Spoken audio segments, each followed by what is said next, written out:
बिस्मिल्लाहिर्रहमानिर्रहीम। मैं हूं मोहम्मद आसिफ चौधरी और हमारे सेल्स टैक्स एक्ट 1990 पे लेक्चर्स की सीरीज़ चल रही हैं, जिसमें अभी हम सेक्शन 2 पढ़ रहे हैं और आज हम सब सेक्शन 22 ऑफ सेक्शन 2 पढ़ेंगे, जिसमें प्रिस्क्राइब्ड का मतलब। प्रिस्क्राइब्ड क्या होता है? प्रिस्क्राइब्ड मीन ऐसी चीज़ जो रूल्स में दी गई हो, जो इस एक्ट के तहत, इस एक्ट का मतलब है सेल्स टैक्स एक्ट 1990 के तहत जो रूल्स बनाए गए हैं, उसमें जो प्रिस्क्राइब की गई हो, बताई गई हो, उसको हम प्रिस्क्राइब्ड कहेंगे। और सब सेक्शन 22A है of section 2 provisional sales tax. Provisional sales tax का मतलब ये है कि ये 18th अमेंडमेंट के बाद जो सर्विसेज पे टैक्स था वो प्रोवेंसेस में चला गया। तो सारे जो प्रोवेंसेस हैं, अब जैसे कि सर्विसेज पे टैक्स है, PRA पंजाब में इकट्ठा करता है, सिंध रेवेन्यू बोर्ड जो है वो सिंध में इकट्ठा करता है, ऐसे ही सारे। लेकिन जो कैपिटल टेरिटरी ऑफ पाकिस्तान है, जिसमें फेडरल बोर्ड ऑफ रेवेन्यू वो सेल्स टैक्स इकट्ठा करता है सर्विसेज पे, तो वो ऐसा ही है जो प्रोवेंशनल लॉ के तहत जो टैक्स लगाए गए हैं और वो रिलेटिंग टू इस्लामाबाद टेरिटरी हैं, which are declared by the federal government, क्योंकि फेडरल टेरिटरी को फेडरल गवर्नमेंट उसमें से टैक्स कलेक्ट करती है। तो जो नोटिफिकेशन के तहत लगाए गए हों और उस पर प्रोवेंशनल सेल टैक्स के पर्पज़ के लिए जो इनपुट टैक्स लिया जाता है, उसको प्रोवेंशनल सेल्स टैक्स कहते हैं। रजिस्टर्ड ऑफिस का मतलब है कि जब कोई टैक्स पेयर रजिस्ट्रेशन के लिए अप्लाई करता है कमिश्नर को, और उसमें एक अपना रजिस्टर्ड ऑफिस बताता है कि जिसमें उसका बेसिक एक्टिविटी हो रही होती है, जहां उसका रिकॉर्ड अवेलेबल होगा, तो वो उसका रजिस्टर्ड ऑफिस होगा जो एप्लीकेशन में कमिश्नर को देगा, और जहां वो अपना बिजनेस कैरी आउट कर रहा है, उसको रजिस्टर्ड ऑफिस कहते हैं। रजिस्ट्रेशन नंबर, जब कोई पर्सन एप्लीकेशन देता है रजिस्ट्रेशन के लिए, तो उसको जब रजिस्टर्ड किया जाता है तो एक नंबर अलॉट कर दिया जाता है, तो वो जो नंबर होगा उसका वो रजिस्ट्रेशन नंबर होगा। और रजिस्टर्ड पर्सन कौन है? रजिस्टर्ड पर्सन ऐसा पर्सन जो कि सेल्स टैक्स में रजिस्टर्ड हो और लायबल टू बी रजिस्टर्ड हो। कि रजिस्ट्रेशन यानी कि उसकी activity liable to be registered है, तो उसको भी रजिस्टर्ड पर्सन ट्रीट किया जाएगा। लेकिन एक चीज़ है कि एक प्रोवाइजो दिया गया है, इसमें प्रोवाइजो ये है कि जो liable to be registered person है उसको इसमें इनपुट टैक्स अलाउड नहीं होगा जब तक कि वो रजिस्टर्ड नहीं हो सकता। तो जो उसके बेनिफिट हैं रजिस्टर्ड पर्सन के, वो नहीं अवेल कर सकता, या इसके एक्ट और इसके रूल्स के अंडर होगा। रिटेल प्राइस सब सेक्शन 27 है ऑफ सेक्शन 2 का। रिटेल प्राइस, अगर आपको अंदाज़ा होगा कि आप जब किसी रिटेल शॉप पे जाते हैं तो उधर से चीज़ ख़रीदते हैं, तो उस पर रिटेल प्राइस मेंशन होती है, जिसमें सेल्स टैक्स अलहदा होता है और आगे प्राइस दूसरी अलहदा होती है और सेल टैक्स अलहदा से मेंशन होता है। वो रिटेल प्राइस होती है जो मैन्युफैक्चरर या इंपोर्टर डिसाइड करता है, जब वो इंपोर्ट कर लेता है और मैन्युफैक्चर कर लेता है, ठीक है, तो उस पे वो पैकिंग पे इम्पोज करता है रिटेल प्राइस। तो वो मोस्टली ये थर्ड शेड्यूल आइटम होती हैं जिस पे वो रिटेल प्राइस जो है इम्पोज की जाती है, जिसमें तमाम ड्यूटी एंड टैक्सेस इंक्लूड किए जाते हैं सिवाय सेल्स टैक्स के। तो अगर कोई आर्टिकल ऐसा हो रिटेल प्राइस में कि वो मुख्तलिफ जगह पे यूज़ हो रहा हो, एक कोई अच्छे एरिए में, अमीर एरिए में हो रहा है तो उसकी प्राइस ज़्यादा है, किसी दूसरे एरिए में हो रहा है तो उसकी प्राइस उन्होंने डिस्काउंटेड दी हुई है, तो जो सेल्स टैक्स के पर्पज़ के लिए वो होगी जो हायर प्राइस वाला एरिया होगा, जो हायर प्राइस वाला एरिया, वो प्राइस जो है वो सेल्स टैक्स पर्पज़ के लिए होगी। तो इसमें भी प्रोवाइजो है कि बोर्ड जो है वो स्पेसिफाई कर सकता है determination of highest area price. Board के पास ये वैरायटी ऑफ गुड्स की प्राइस डिटर्मिन करने के लिए ये इख्तियार है कि बोर्ड वो कर सकता है। अब रिटेलर कौन है? रिटेलर ऐसा पर्सन है जो गुड्स एंड कंज्यूमर को देता है फॉर कंजम्पशन पर्पज़, जैसे कि हमारे मार्केट्स में है जहाँ से हम चीज़ें लेते हैं और उसको कंज्यूम कर देते हैं, वो रिटेलर होता है।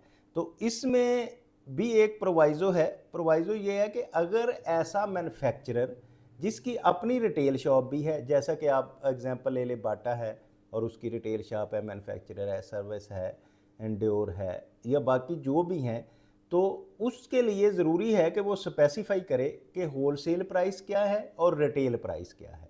वो उसकी स्पेसिफिक होगी, अलहदा से कमिश्नर को इन्फॉर्म करना होगा उसमें। सब सेक्शन 29 है रिटर्न का, कि रिटर्न क्या है। चैप्टर 5 में हम अंडर सेक्शन 26 जो सेल्स टैक्स रिटर्न फाइल करते हैं, इसमें इसका मतलब वो रिटर्न है जो सेल्स टैक्स रिटर्न 15 तारीख तक फाइल होती है। सेल्स टैक्स क्या है? सेल्स टैक्स का मीन है any additional tax, default surcharge, penalties under this act लगाई गई हों, fine and penalties charge under this act जो होंगी वो भी सेल्स टैक्स में आएंगी। लेकिन इसमें से एक्सक्लूजन है जो कि चार्जेस कलेक्ट किए जाते हैं अंडर सेक्शन 76, वो इसमें इंक्लूड नहीं होंगे। और any other sum payable under the provisions of this act and rule there under is called the sales tax. तो हम जो भी सेल टैक्स, जिसको हम प्रिंसिपल अमाउंट कहते हैं, पेनल्टीज कहते हैं, डिफॉल्ट सरचार्ज कहते हैं, वो सारी चीज़ें जो होंगी वो मिलके सेल्स टैक्स होंगी। एक है sales tax account. Sales tax account क्या है? आप डबल एंट्री सिस्टम के तहत अपना अकाउंट मेंटेन करते हैं, तो जो सेल टैक्स पे कर रहे होते हैं उसका भी आप मेंटेन कर रहे होते हैं अकाउंट। तो जो डबल एंट्री सिस्टम के तहत सेल्स टैक्स पे करने का अकाउंट मेंटेन किया जाता है उसको हम सेल्स टैक्स अकाउंट कहते हैं। सब सेक्शन 30 है ऑफ सेक्शन 2 शेड्यूल्स। शेड्यूल्स जैसे कि मैंने बताया कि सेल्स टैक्स एक्ट के साथ 13 शेड्यूल हैं। 13 में से 9 जो है वो तो ओमिट हो चुके हैं, बाकी 4 शेड्यूल ओमिट हो चुके हैं, बाकी 9 शेड्यूल जो है वो इनएक्टिव हैं, एक्टिव हैं और एक्टिव हैं वो उनके जैसे कि 3rd schedule, 6 schedule up to 13 schedule, तो उनको शेड्यूल कहते हैं। सिमिलर सप्लाईज मीन ऐसा सप्लाईज हैं जो जिनका पर्पज़ या जिनकी फेस वैल्यू या सारी चीज़ें सेम हों, एक ही तरह के हों, और अगर वो मार्केट में कहीं जो open market price means the supply of goods which closely substantially and resembles, एक दूसरे से बहुत मिलती जुलती हों, उनकी characteristics, quality, component and material of the aforementioned goods, यानी कि उन गुड्स का सारा जो रिजेंबलेंस हो उसमें, उसकी क्वालिटी में, गुड्स में, हर की एक ही तरह की मेन चीज़ हो, तो उसको सिमिलर सप्लाई हम कहते हैं। स्पेशल ऑडिट, ये सेक्शन 32A के तहत एक दफ़ा ये सिस्टम चलता है कि स्पेशल ऑडिट जो ऑडिट करवाया जाता है चार्टर्ड अकाउंटेंट्स से और कॉस्ट एंड मैनेजमेंट अकाउंटेंट से कि सेल्स टैक्स का ऑडिट वो करें, तो उस ऑडिट को हम स्पेशल ऑडिट कहते हैं। स्पेशल जज जो मरूफ है, ज़्यादा हम उसका नाम से ऐसे जानते हैं स्पेशल जज कस्टम्स, क्योंकि ये कस्टम्स एक्ट के तहत बनाया गया है। 185 सेक्शन है कस्टम्स एक्ट का जिसके तहत अपॉइंट किया जाता है। और ये ऐसा होता है कि जब किसी पे FIR होती है और आप उसे को गिरफ्तार करते हैं तो विद इन 24 आवर आपको कस्टम जज के सामने उसको पेश करना होता है और वो उसकी FIR और मरासला उधर जमा करवाना होता है, तो उसको कहते हैं स्पेशल जज कस्टम। तो ये सेल्स टैक्स के सेक्शन 37C के तहत अपॉइंटमेंट की जाती है स्पेशल जज कस्टम की।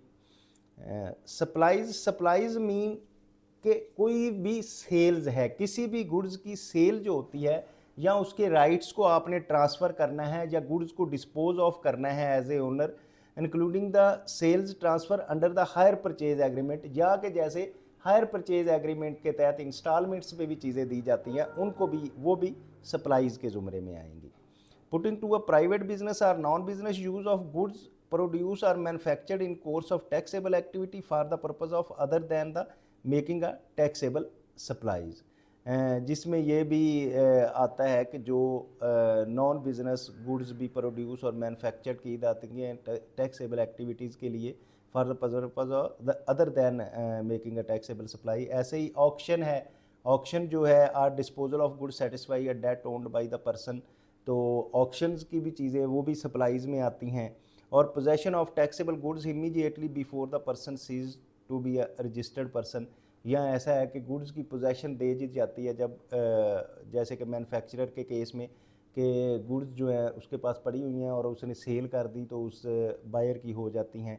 इसी तरह case of manufacturer good belonging to other person the transfer of delivery of such goods to the owner of the person nominated by him, जहाँ फिर गुड्स जो हैं वो ट्रांसफ़र कर दी, मैन्युफैक्चर जो है वो बेच देता है और वो उसकी जो ट्रांसफ़र करनी है या उसकी डिलीवरी है वो उस पर्सन के रिलेटेड है। Provided that board with the approval of the federal minister in charge may by a nomination of official gazette specify such transaction which shall or shall not be constituted the supplies के board इसको nominate कर सकता है कि इसको supply कहनी है या नहीं कहनी। इसी तरह से सेक्शन 33A है सप्लाई चेन।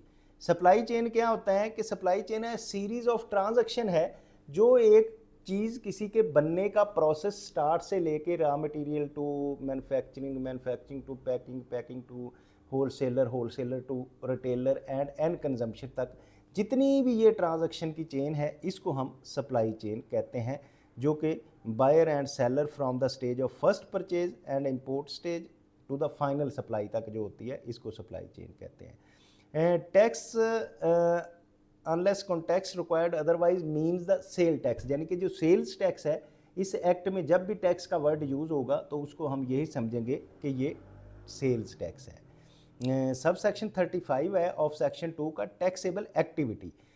तो कौन सी होगी taxable activity? Economic activity carried on by the person whether or not for the profit include, यानी कि वो चाहे प्रॉफिट के लिए है या प्रॉफिट के लिए नहीं है। तो इसकी जो क्लास ए है N activity carried on in the form of business trade और मैन्युफैक्चरिंग, कि ये बिजनेस की फॉर्म में हो सकती है, ट्रेड की फॉर्म में हो सकती है, मैन्युफैक्चरिंग की फॉर्म में हो सकती है एक एक्टिविटी, तो ये होगी, इसको टैक्सेबल एक्टिविटी कहेंगे। बी है any activity involve the supply of goods and the rendering providing the services both to the an other person, या गुड्स जो है वो सप्लाई कर दी गई हैं किसी पर्सन को या सर्विसेज दे गई हैं, तो ये भी टैक्सेबल एक्टिविटी है। A one of the adventure concerns in the nature of trade and मैंने ट्रेड जिसको कहते हैं हम and done undertaken during the commencement of termination of economic activity, या इकोनॉमिक एक्टिविटी बंद करनी है तो उसको हम गुड्स सप्लाई कर देते हैं, बट डज नॉट इंक्लूड, लेकिन इसमें टैक्सेबल सप्लाईज में क्या चीज़ें नहीं इंक्लूड होंगी ये इंपॉर्टेंट है, वो तो ईजी था। Activity on employ providing services render the capacity of employer, जो एम्प्लॉय सर्विसेज दे रहा है एम्प्लॉयर को, वो सर्विसेज जो है जिसको जॉब कहते हैं, मुलाजमत कहते हैं, नौकरी कहते हैं, वो जो है उसमें टैक्सेबल एक्टिविटी में शामिल नहीं होगी। इसी तरह an activity carried out by individual as a private recreational pursuit और हॉबी, जो किसी की रिक्रिएशंस और हॉबी के रिलेटेड अगर कोई इंडिविजुअल कर रहा है तो वो भी इसमें शामिल नहीं होगी, वो भी टैक्सेबल एक्टिविटी नहीं होगी। An activity carried on by a person other than the individual which is carried on by an individual would fall within the sub class B, जो या कोई और एक्टिविटी जो सब क्लास बी में यानी कि हॉबीज़ और उसमें आती है तो वो भी इसमें शामिल नहीं होगी। अब 36 है टैक्स फ्रैक्शन। टैक्स फ्रैक्शन का मतलब क्या होता है कि बाज़-औक़ात हम रजिस्टर्ड पर्सन जो रजिस्टर्ड नहीं होता या अनरजिस्टर्ड पर्सन को हम कहते हैं कि उसने सप्लाईज़ कर दी हैं तो इसमें से टैक्स भी शामिल है, उसने जो सप्लाईज़ की हैं उसके भी टैक्स शामिल है। तो अब टैक्स फ़र्ज़ किया, वो जो गुड्स उसने बेची हैं वो 118 रुपए की उसने बेची हैं, तो हमने ये कहा कि इसमें टैक्स भी शामिल है और सप्लाईज़ भी, तो फिर हम उसका फ्रैक्शन का फार्मूला लगाएंगे 1800 प्लस 18 ये लगा के, तो इससे वो वैल्यू निकल आएगी जिस पे वो चीज़ें सेल्स टैक्स की वैल्यू कितनी है, तो वो जो निकालना उसका मकसद है वो निकाल के इसमें से टोटल जिसमें इंक्लूसिव सेल टैक्स होता है उसको निकालने के लिए ये a as a rate of specify and section 3 में अगर जो भी रेट होगा मतलब 18% है तो 18% निकालेंगे तो वो उसमें से 18 टैक्स के निकल आएगा और 100 जो उसकी वैल्यू निकल आएगी। तो आगे टैक्स फ्रॉड शुरू हो रहा है, इसको हम डिटेल से फिर पढ़ेंगे। तो उम्मीद है जो मैं एक्सप्लेन करने की कोशिश कर रहा हूँ आप उसको समझ रहे होंगे। अगर कोई प्रॉब्लम आ रही है तो कमेंट बॉक्स में कमेंट कीजिए, और उम्मीद है कि आप इसको अच्छी तरह समझ रहे होंगे। इसको लाइक करें, शेयर करें, सब्सक्राइब करें। Thank you very much.